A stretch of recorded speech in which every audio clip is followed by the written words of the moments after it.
Medina Medina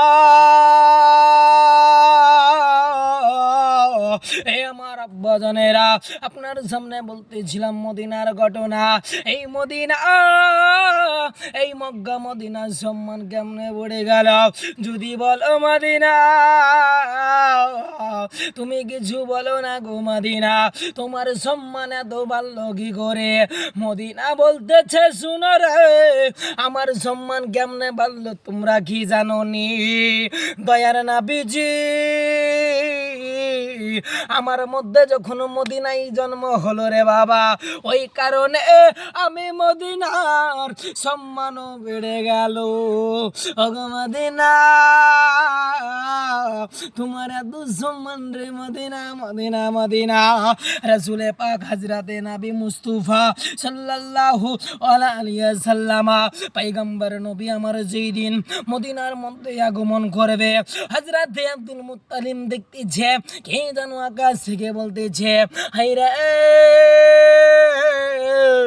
আমাদের নবী মুস্তাফা আগমন করবে। মদিনা খুশি, মক্কা খুশি, আকাশ খুশি, বাতাস খুশি, দুনিয়াবাসী খুশি। হায়রে আজ যেন নবী মুস্তাফা আসতেছেন।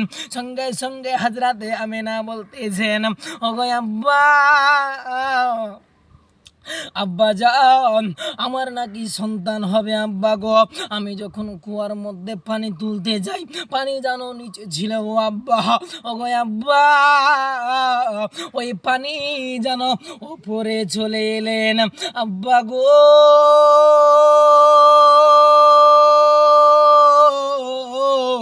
ও আব্বা জান শুনেন না, আমি যেমন রাস্তা দিয়ে হাঁটছিলাম গো আব্বা, কে যেন আকাশের পাখিরা বলে রে, ওই দাগনা রে নবী মুস্তাফার জানো মা জননী যাইতে, নবী মুস্তাফার আব্বা জান যাইতেছে।